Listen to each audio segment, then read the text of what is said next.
Le jour de mes 18 ans, mes parents ont offert une montre à mon frère et ont inscrit son nom sur mon gâteau. Alors, je suis parti cette nuit-là.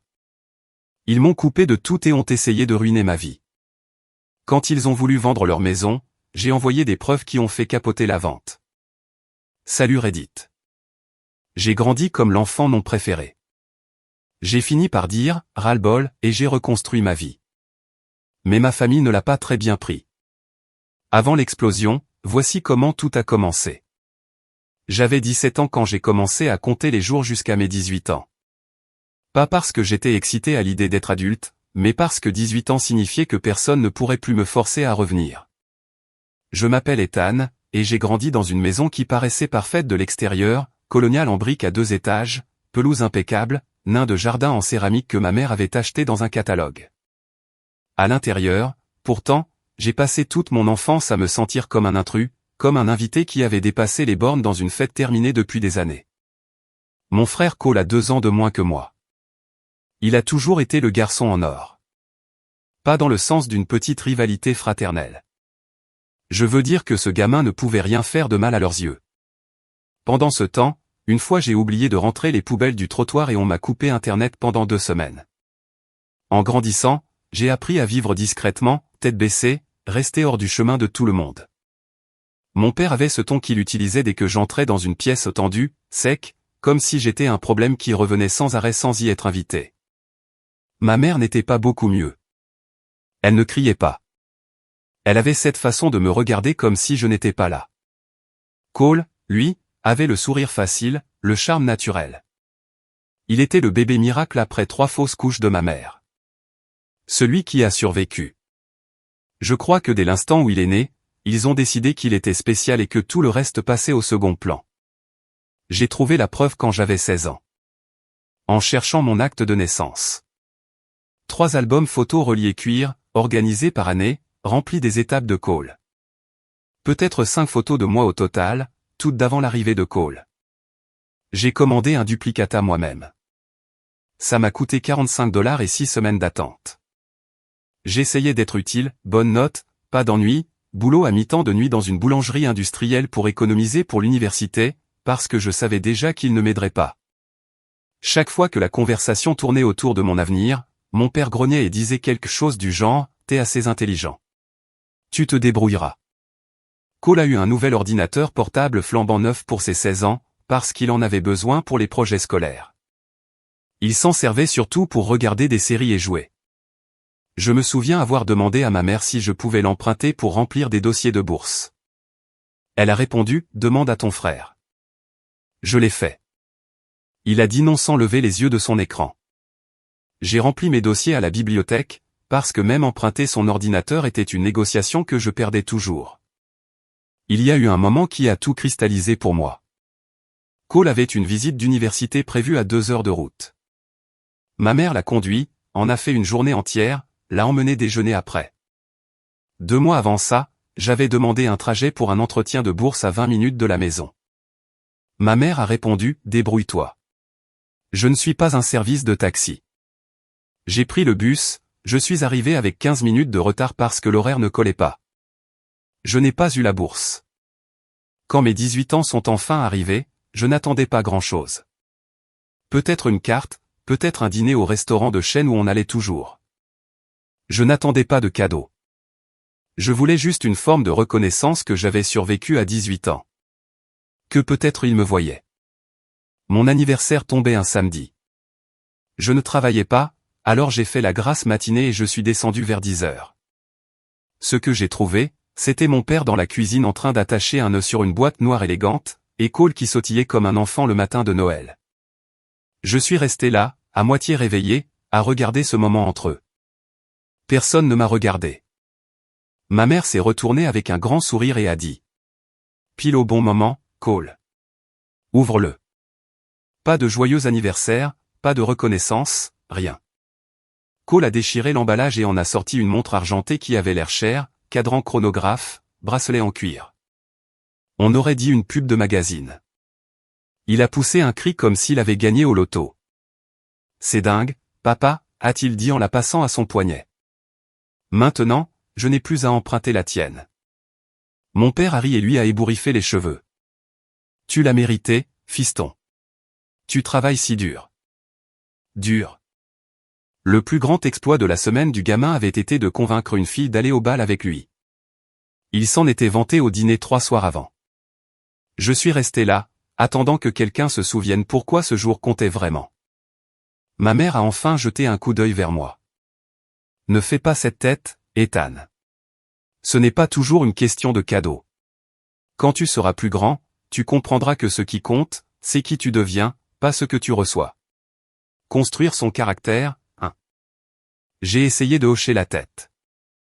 Je croyais qu'on allait avoir un gâteau. On l'a fait plus tôt, a dit Cole d'un ton décontracté. Pendant que tu dormais. J'ai cligné des yeux. Vous avez mangé le gâteau sans moi. C'était juste un petit truc, a dit ma mère rapidement. Rien d'important. Et le nom de qui était dessus? Silence. Juste une seconde de trop. Cole a souri en coin. Le mien? Enfin, c'était censé être un truc partagé. Ne sois pas dramatique. Mon père a claqué. C'est juste un gâteau, Ethan. J'ai ri, un rire sec et bref. Même le glaçage a son préféré. Cole a haussé un sourcil comme si j'étais le fou. Ma mère m'a regardé avec cet air de pitié et de déception, comme si je gâchais une matinée parfaite. Je suis sorti de la cuisine sans un mot de plus. Cette nuit-là, je suis resté assis dans le noir sur mon lit pendant longtemps, fixant le mur, essayant d'avaler la boule dans ma gorge qui ne partait pas. Je pensais sans arrêt à la même chose, ils ne t'aimeront jamais comme tu en as besoin. Alors, j'ai pris une décision. J'ai attrapé mon sac à dos et j'ai commencé à faire mes bagages. Un sweat, une bouteille d'eau, des barres protéinées que je gardais dans le tiroir de mon bureau, les $180 économisés dans une enveloppe scotchée sous ma commode. J'avais ma carte d'identité, un chargeur de téléphone, et un horaire de bus que j'avais imprimé à la bibliothèque des semaines plus tôt. J'ai aussi pris le vieux couteau de poche de mon oncle. Il me l'avait donné avant de mourir, quand j'avais 12 ans. Il avait dit, garde-le. Tu sauras quand tu en auras besoin. Ce n'était pas pour me protéger. C'était pour avoir quelque chose qui m'appartenait vraiment. Quelque chose qu'on m'avait donné parce qu'on le voulait, pas parce qu'on y était obligé. Avant de partir, j'ai pris un post-it sur le comptoir de la cuisine et j'ai écrit une seule ligne. Je ne suis pas porté disparu. Je suis indisponible. S'il vous plaît, ne transformez pas ma chambre en suite d'amis avant lundi. Je l'ai collé sur le frigo, là où il le verrait le matin. À minuit, je suis sorti par la porte de derrière. Les gonds ont grincé. Personne ne s'est réveillé. J'ai descendu l'allée, tourné à gauche dans la rue, et je n'ai pas regardé en arrière. Je pensais rester parti quelques jours, me vider la tête, peut-être dormir au refuge de l'église en centre-ville. Ce que je n'attendais pas, c'est que 2 semaines plus tard, mon téléphone sonne avec un appel de mon père. J'ai laissé sonner la première fois, puis la deuxième. À la 3e tentative, j'ai décroché. Avant que je puisse dire quoi que ce soit, sa voix est arrivée, étranglée. Ta chambre est toujours là. Dis-moi juste où tu es. J'ai raccroché sans parler. 2 jours plus tard, il a laissé un message vocal. Cette fois plus calme, plus en colère. Je ne sais pas ce que tu crois prouver, Ethan, mais ce n'est pas comme ça que fonctionne une famille. On ne disparaît pas comme ça. Drôle. Je pensais que la famille était censée remarquer quand on est dans la pièce. J'avais passé toute ma vie à me sentir invisible dans cette maison. Je suis resté parti, j'ai bougé pendant la première semaine. Le refuge de l'église m'a laissé dormir 3 nuits avant de dire que je devais tourner pour laisser la place à quelqu'un d'autre. Juste. Puis j'ai rencontré Ray. Il tenait un petit atelier de réparation de moteurs dans un garage reconverti, tondeuse, tronçonneuse, générateur, ce genre de choses. J'étais assis devant une station-service un après-midi, en train d'essayer de décider où dormir ce soir-là, quand il s'est garé dans un pick-up cabossé avec une remorque pleine d'équipements. Il m'a vu regarder l'attelage de la remorque, qui était à moitié détaché. « Tu sais réparer ça ?» a-t-il demandé. « Peut-être. » Je me suis approché, j'ai regardé, j'ai resserré l'attelage avec une clé qu'il m'a tendue. Il a regardé, hoché la tête. « T'as un endroit où dormir ce soir ?» Je n'ai pas répondu tout de suite. J'ai une pièce de stockage derrière mon atelier, a-t-il dit. Matelas par terre, radiateur d'appoint. Rien de luxueux. Tu m'aides la journée. 280 $ la semaine. J'ai dit oui immédiatement. La pièce sentait l'huile moteur et la sueur, mais elle était chaude. Et pour la première fois de ma vie, je n'avais pas à marcher sur des œufs autour des règles de quelqu'un d'autre. J'ai gardé mon boulot à la boulangerie, 22h à 6h du matin, 5 nuits par semaine, à faire tourner le malaxeur et préparer les plaques industrielles. Je me contentais de ne plus rentrer après les shifts. Le travail était dur, four chaud, farine partout, brûlure sur les avant-bras à force de glisser les plaques dedans et dehors, mais ça payait 16 $ de l'heure et personne ne posait de questions. Je passais mes après-midi à la bibliothèque municipale pour remplir des dossiers d'inscription à l'université. Je ne disais à personne où j'étais. Je voulais avoir quelque chose de concret avant qu'il me retrouve. 3 semaines après, mon téléphone est mort. Mes parents m'avaient retiré du forfait familial. Sans avertissement. J'ai acheté un téléphone prépayé le lendemain. Le nouveau numéro signifiait que personne ne pouvait me joindre sauf si je le donnais moi-même. J'aimais ça comme ça. Puis est venu le compte bancaire. J'avais économisé environ 940 $. Compte joint avec le nom de ma mère dessus depuis mes 16 ans. Un matin, j'ai essayé de retirer de l'argent pour le loyer. Refusé. Solde zéro. Ma mère avait tout vidé. Elle ne m'avait pas élevé. Elle m'avait liquidé. Je n'avais pas le loyer pour Ray. J'avais 23 $ en poche. Ray m'a trouvé assis dans l'atelier cet après-midi-là, tête dans les mains. Problème de loyer, a-t-il demandé. Ouais. Il n'a pas demandé de détails. Il a juste tiré un cajot et s'est assis. Les gens comme ça veulent te voir réagir. Ils veulent que tu exploses pour pouvoir pointer du doigt et dire, tu vois, on avait raison sur lui. Ne leur donne pas ce spectacle. Je l'ai regardé. Qu'est-ce que je fais? Tu continues à construire en silence.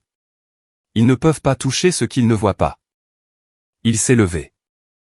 Tu peux le travailler au noir. J'ai un arriéré de tondeuse. Tu en répares 10, on est quitte. J'en ai réparé 12. Le lendemain matin, j'ai fait ce qu'on fait quand quelqu'un essaie de t'effacer du système, je me suis fait une liste. Pas des objectifs, pas des rêves, juste de la survie. Nouveau compte bancaire à mon nom seul. Pas de joint, pas de titulaire principal, pas d'attache. Je suis entré dans la banque avec ma carte d'identité et ce calme qu'on a quand plus rien ne surprend. La banquière a demandé si je voulais ajouter un parent. Non, ai-je dit. J'essaie quelque chose de nouveau où je reste payé. Elle a ri comme si je plaisantais. Je ne plaisantais pas.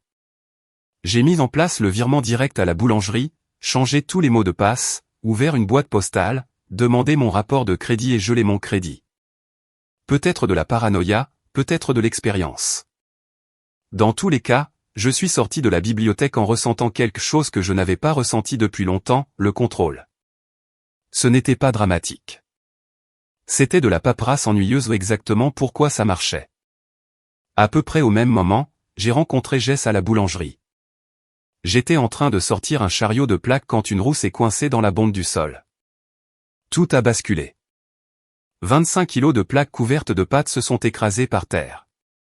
Notre chef d'équipe, un type nommé Vincent qui détestait tout le monde, a débarqué furieux. « Tu te fous de moi » a hurlé Vincent. « C'est toute une fournée. Tu vas payer ça. » J'ai ouvert la bouche pour me défendre, mais quelqu'un d'autre est intervenu. « Si tu veux crier, crie sur moi » a dit Jess. Il était grand, début de la trentaine, calme d'une façon qui a fait hésiter Vincent. Vincent l'a fusillé du regard, puis moi, puis il est parti en marmonnant. Jess m'a regardé. Les bondes, c'est un piège. Garde les chariots sur le côté gauche. C'était tout. Pas de discours. Juste un conseil pratique. 2 nuits plus tard, Vincent a essayé de me faire rester 1 heure de plus sans payer pour nettoyer les fours. J'allais dire oui quand Jess a coupé. Les bons coéquipiers sont payés.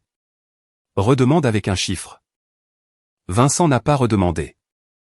Après ça, Jess et moi nous retrouvions souvent sur les mêmes postes la nuit. Il ne parlait pas beaucoup, mais quand il le faisait, ça comptait. Une nuit, le malaxeur industriel s'est bloqué. J'ai ouvert le panneau, rembobiné la courroie desserrée, et ça a redémarré. Vincent n'a rien dit, mais Carlos, un des autres gars, est venu et m'a dit. Bon boulot, mec. Tu nous as fait gagner 2 heures. Je ne savais pas quoi faire avec ça. Alors j'ai fait une blague. Ouais, ben je suis super fort pour réparer les trucs cassés. Jess est arrivé une minute plus tard. Celle-là n'était pas sarcastique. Habitue-toi. Quelque chose dans ma poitrine s'est senti différent. Plus léger, peut-être. Une nuit pendant la pause, il a acheté 2 burritos de station-service et m'en a tendu un. Je suis bon, ai-je dit. J'ai pris le burrito. Une semaine plus tard, il m'a appris ce qu'il appelait la règle des 2 phrases. Quand quelqu'un essaie de te culpabiliser ou de te manipuler, a dit Jess, tu as droit à 2 phrases, puis tu pars. Pas d'explication. Pas de défense. Tu pars. J'ai demandé pourquoi. Parce que la 3e phrase, c'est quand tu perds. Un mois après mon départ, j'ai reçu un email de ma conseillère d'orientation au lycée, Madame Smith. L'objet disait « Urgent problème de relevé de notes ». Je l'ai ouvert à la bibliothèque. Elle disait que quelqu'un avait contacté l'école pour demander le retrait de mes relevés de notes. Selon le système, mes parents avaient appelé en disant que je n'irais pas à l'université et qu'il fallait annuler toute correspondance pour les candidatures. J'ai senti mon estomac se nouer. J'ai appelé l'école immédiatement. Madame Smith a décroché. Ethan, je suis contente que tu appelles. Il faut que je vérifie quelque chose. As-tu autorisé tes parents à retirer tes relevés? Non. C'est ce que je pensais. Je vais documenter ça. Peux-tu passer? Je suis allé le lendemain. Madame Smith a imprimé les notes du système montrant l'appel, la date, la demande. Elle a aussi imprimé la confirmation que mes relevés étaient toujours actifs et avaient été renvoyés aux universités auxquelles j'avais postulé, mais le mal était fait. J'avais raté 2 délais de bourse. L'une d'elles était une bourse complète pour laquelle j'avais une vraie chance. Madame Smith m'a tendu des copies de tout. Garde-les. S'il recommence, on a une trace écrite. J'ai plié les papiers et les ai rangés dans mon sac à dos.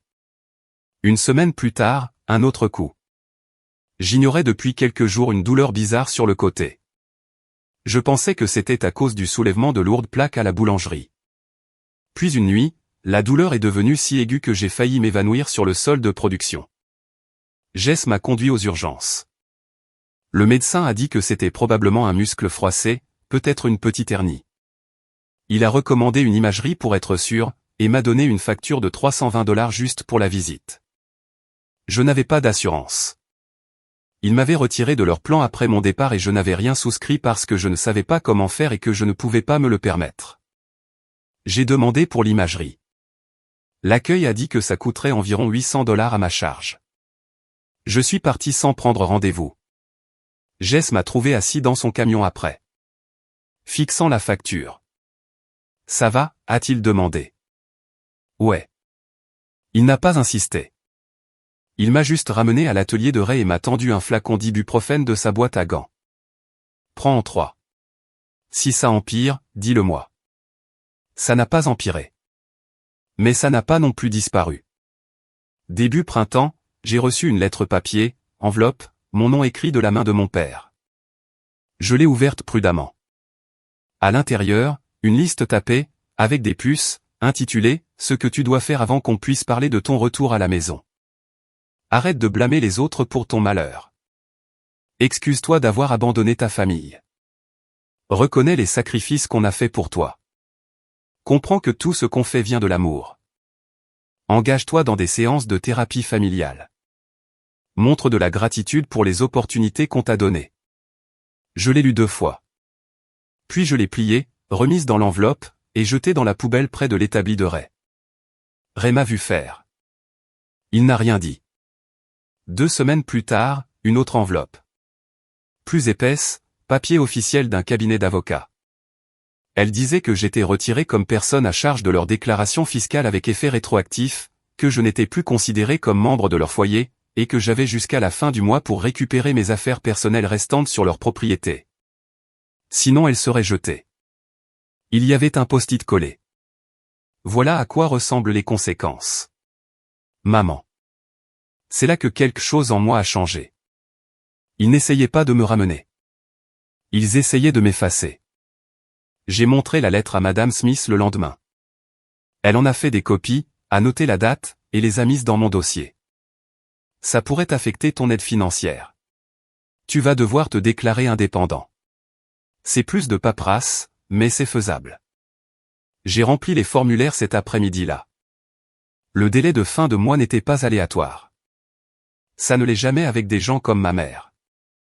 Il tombait la même semaine que mon rendez-vous de vérification d'aide financière et les tests de placement dont j'avais besoin pour m'inscrire au cours. Deux choses qui n'arrivent que certains jours pendant certaines fenêtres dans des bureaux qui ferment à 16 heures et se fichent que ta vie soit en feu. J'ai ouvert mon agenda à la bibliothèque et j'ai tout planifié. Si j'allais à la maison d'abord, je raterais le rendez-vous et risquais de perdre la bourse. Si je m'occupais de l'école d'abord, je serais à la limite du délai et j'entrerais dans cette maison avec un chronomètre. Il y a un an, j'aurais paniqué. J'aurais couru dès qu'ils auraient claqué des doigts. J'ai tourné la page et j'ai écrit au stylo. École d'abord. Toujours. Le lendemain, je me suis présenté au bureau d'aide financière avec un dossier plein de copies données par Madame Smith, plus la lettre du cabinet d'avocat, plus le post-it. La femme derrière le comptoir a tout regardé, a cligné 2 fois des yeux et a dit.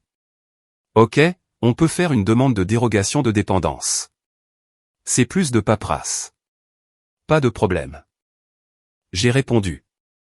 La paperasse ne crie pas. Quand je suis sorti, je ne me suis pas senti courageux, juste fatigué. Mais j'étais aussi certain. Quoi qu'ils essayaient de me faire choisir, j'avais choisi mon avenir.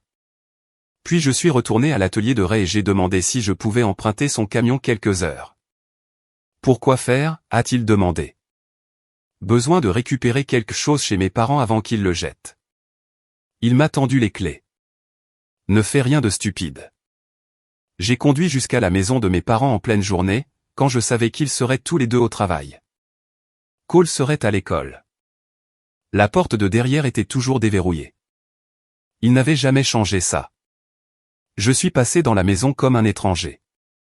Tout avait l'air pareil, mais plus petit, plus silencieux. Je suis monté dans mon ancienne chambre. La porte était ouverte. À l'intérieur, elle avait été complètement redécorée. Peinture neutre, meubles génériques, art standard au mur. Mon bureau avait disparu. Mes posters avaient disparu. Mes étagères avaient disparu. La seule chose qui restait était une boîte dans un coin. Je l'ai ouverte. Mes vieux manuels, quelques papiers scolaires au hasard, et la guitare de mon oncle. J'ai pris la guitare et je suis sorti. En passant par le salon, j'ai vu le mur de photos au nouveau cadre, nouvelles images. L'équipe de varsity de Cole, Cole au bal, Cole à la plage, Cole au dîner familial. Pas une seule photo de moi. J'ai pris une photo du mur avec mon téléphone. Puis je suis sorti. En partant, j'ai croisé Monsieur Holloway, le voisin 2 maisons plus loin. Il relevait son courrier. Ethan, a-t-il dit, surpris. Content de te voir. J'ai hoché la tête. Il a hésité, puis a dit. Je me suis toujours demandé ce que tu avais fait de mal. Puis j'ai réalisé que tu n'avais rien fait. On l'a vu. Je me suis arrêté. Vu quoi? Les doubles standards, a-t-il dit doucement. Ta mère qui conduisait Cole au baseball pendant que tu marchais pour aller travailler. Les anniversaires pour lui, aucun pour toi. Ma femme et moi en avons parlé plus d'une fois. Je ne savais pas quoi dire. Bref, a-t-il ajouté, content que tu sois sorti. Il est rentré. Je suis resté là 1 minute, tenant la guitare de mon oncle, fixant le vide. Quelqu'un d'autre l'avait vu. Ce n'était pas dans ma tête. Je suis monté dans le camion de Ray et je suis retourné à l'atelier. Début été, j'avais été accepté en community college. Pas juste accepté, bourse. Pas une bourse complète, mais elle couvrait les frais de scolarité si je continuais à travailler à mi-temps. J'avais postulé comme étudiant indépendant, rempli tous les dossiers moi-même, et écrit un essai tellement honnête que j'ai failli ne pas l'envoyer mais je l'ai fait, et ça a marché. Madame Smith m'a appelé quand la lettre d'acceptation est arrivée. Ethan, tu l'as fait. J'ai fixé l'email sur l'écran de l'ordinateur de la bibliothèque. J'ai lu le mot « félicitations » 5 fois. Ray m'a laissé utiliser sa cuisine ce soir-là. J'ai acheté un mélange à gâteau en boîte et je l'ai fait moi-même. Il est sorti de travers, un peu brûlé sur un bord. Je m'en fichais. J'ai écrit mon nom dessus au glaçage bleu. Juste Ethan. Je n'ai pas appelé mes parents. Je ne leur ai rien dit, mais je savais qu'ils finiraient par l'apprendre. Les petites villes parlent. Effectivement, une semaine plus tard, j'ai croisé une ancienne voisine à la station-service.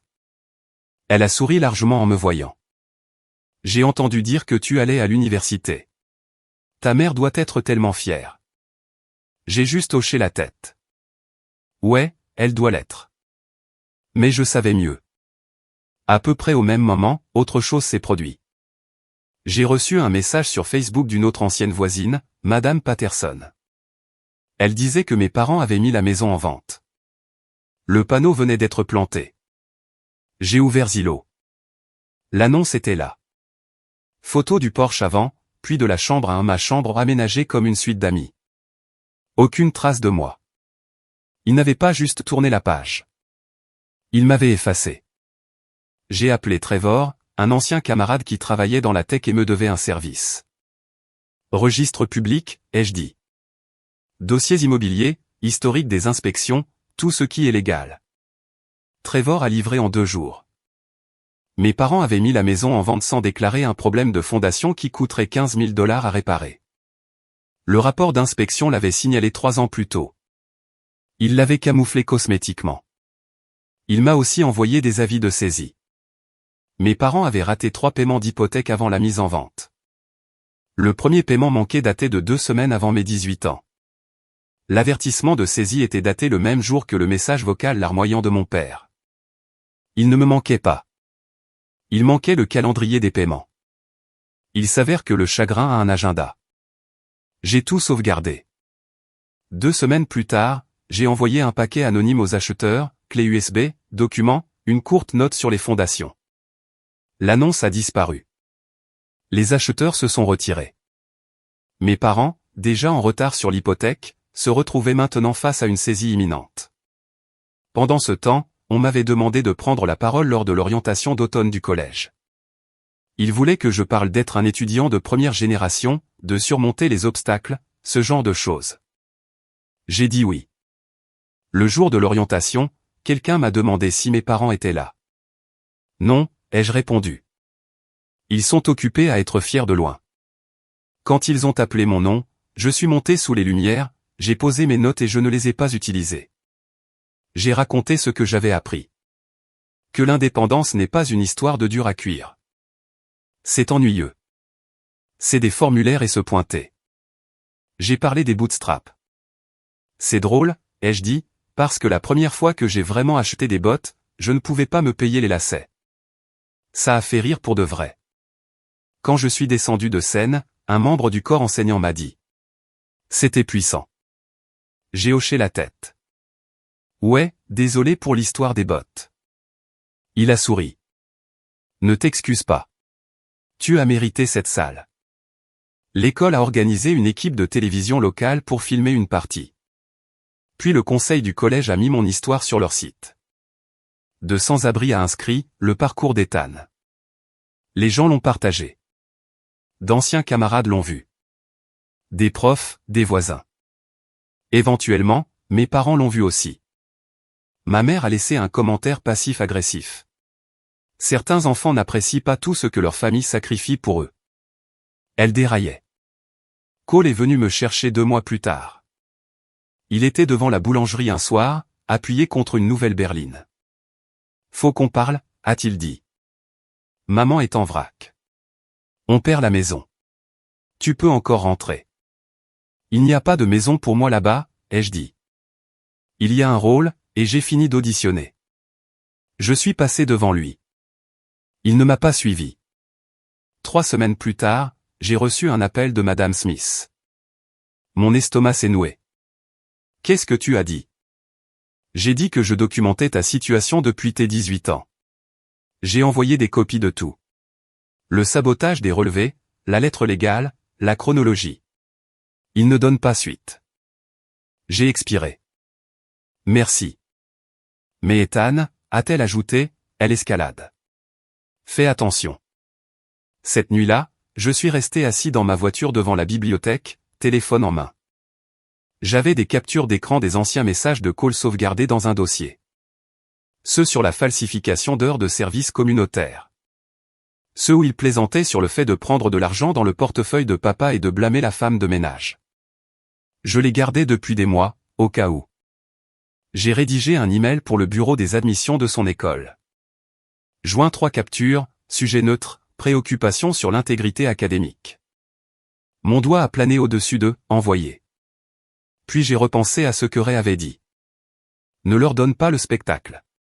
Ne sois pas réactif. J'ai supprimé le brouillon. Pas parce que j'avais pardonné à Cole, je ne l'avais pas fait, mais parce que je n'avais pas besoin de porter ses conséquences pour lui. S'il devait tomber, ce serait à cause de ce qu'il avait fait, pas de ce que j'avais orchestré. Je n'étais pas comme eux.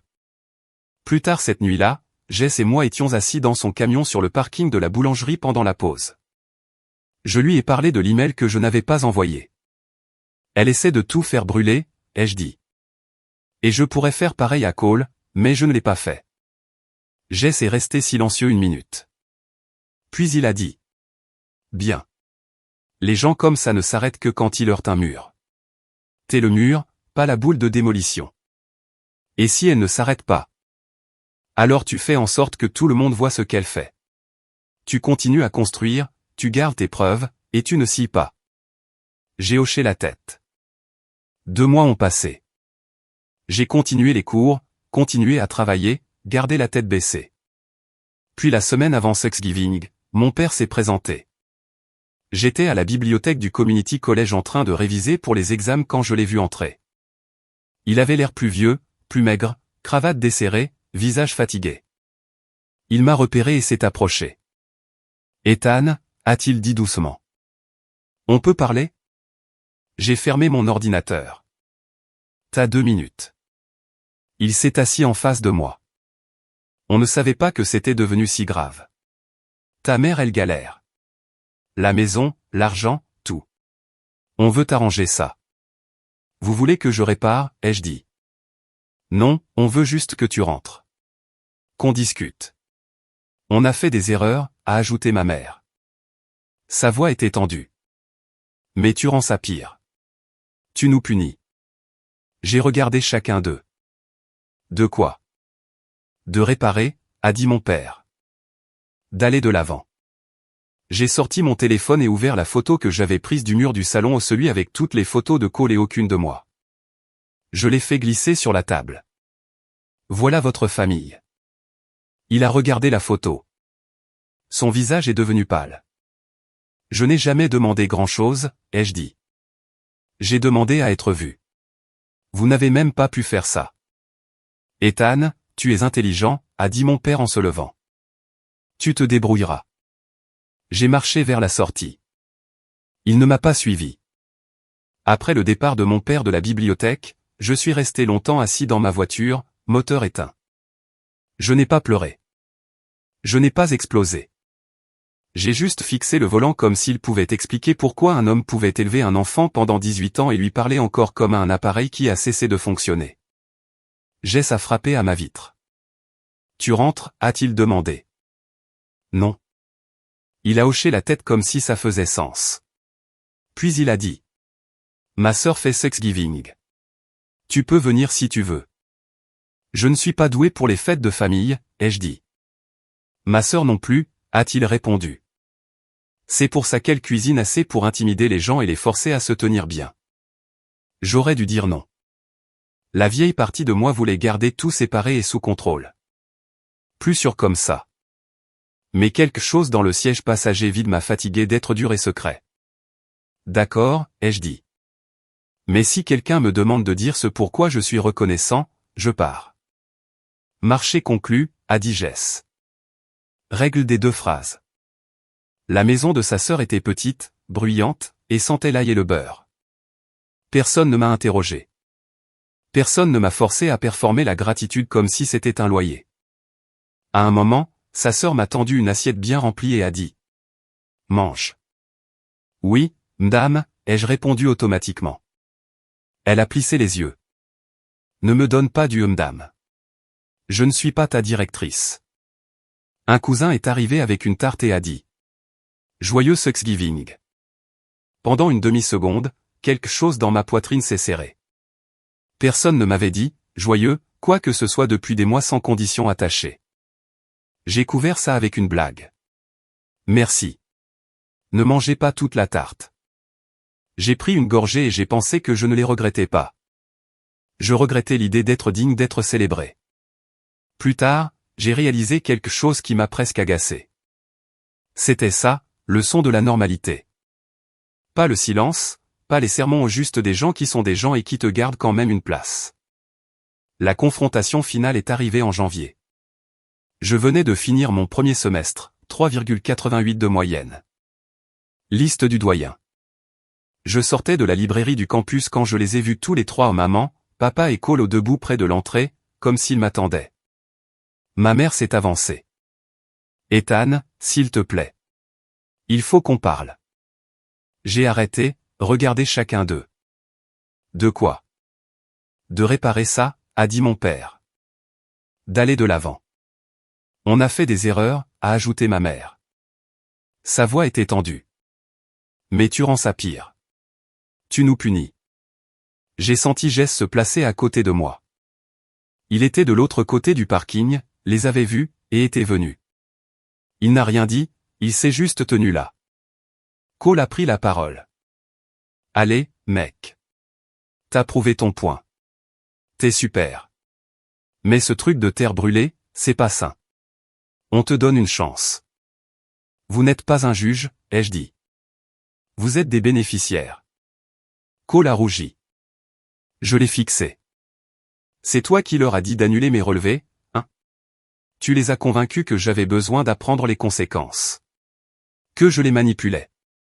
Tu étais le traducteur, l'amplificateur. Le visage de Cole est devenu écarlate. C'est pas. Tu savais, ai-je dit doucement. Tu savais ce qu'il me faisait et tu as aidé. Ma mère est intervenue. Ethan, ce n'est pas juste. En sabotant mes dossiers, ai-je dit en me tournant vers elle. En vidant mon compte bancaire? Elle a détourné les yeux. On t'a tout donné, a dit ma mère, la voix brisée. Vous m'avez donné un toit et une facture, ai-je répondu. Ce n'est pas de l'amour, c'est une obligation. Jess a enfin parlé, calme et froid. Il ne prend pas de conseils de gens qui n'ont jamais rien payé. Le visage de Cole s'est empourpré. Ma mère a commencé à pleurer. On est ta famille. Non, vous êtes des gens avec qui j'ai vécu. La famille se montre. La famille voit. Vous n'avez jamais fait ni l'un ni l'autre. Je me suis retourné et j'ai marché vers le parking. Jess m'a suivi. Derrière moi, mon père a crié. Ta chambre est toujours là. Je me suis arrêté, me suis retourné une dernière fois. Ce n'est pas ma chambre, ai-je dit. Ça ne l'a jamais été. Puis je suis parti. Je ne les ai plus revus après ça. Un an plus tard, j'ai transféré dans une université de 4 ans avec une bourse complète. J'ai commencé à encadrer des étudiants de première génération via une association du campus, décroché un stage rémunéré en recherche de terrain environnemental qui payait mieux que la boulangerie et ne détruisait pas mon dos. Jess et moi sommes restés proches. Il a fini par être promu chef d'équipe et a commencé à enseigner un cours du week-end sur la sécurité des équipements industriels au Community College. On continue les burritos le jeudi. Ray a vendu son atelier et a pris sa retraite. Avant de partir, il m'a remis le titre du camion que j'empruntais. Tu l'as réparé plus que moi. Il est à toi. J'ai entendu dire que mes parents avaient perdu la maison. Déménager dans un appartement 2 comtés plus loin. Plus petit, sans nain de jardin. Quelques années plus tard, j'ai entendu que Cole avait fini dans une université d'État. Pas celle qu'il visait. Une moins chère, plus tranquille. Quelque chose à propos d'un drapeau d'intégrité pendant la candidature. Pas sûr de ce qu'il a déclenché. Ça pouvait être n'importe quoi. Les gens parlent. J'ai reçu un dernier message de ma mère. Un texto d'un numéro inconnu que je ne reconnaissais pas. J'espère que t'es content maintenant. Je n'ai pas répondu, mais si je l'avais fait, je lui aurais dit la vérité. Je le suis. Pas parce que je les ai détruits ou parce que j'ai arrêté de les laisser me détruire. J'ai construit une vie où les gens me voient, où se montrer compte. Où l'amour n'est pas une transaction avec une facture attachée. Et chaque matin, je me réveille chez moi, selon mon propre emploi du temps, et je n'ai à répondre à personne. Je n'ai plus besoin de leur approbation. Je n'en ai jamais eu besoin. J'avais juste besoin de partir assez longtemps pour réaliser que je n'avais jamais été le problème. C'était eux. Si vous avez aimé cette vidéo, cliquez sur « S'abonner ». Ça aide vraiment la chaîne et nous permet de vous apporter plus et de meilleures histoires. Merci.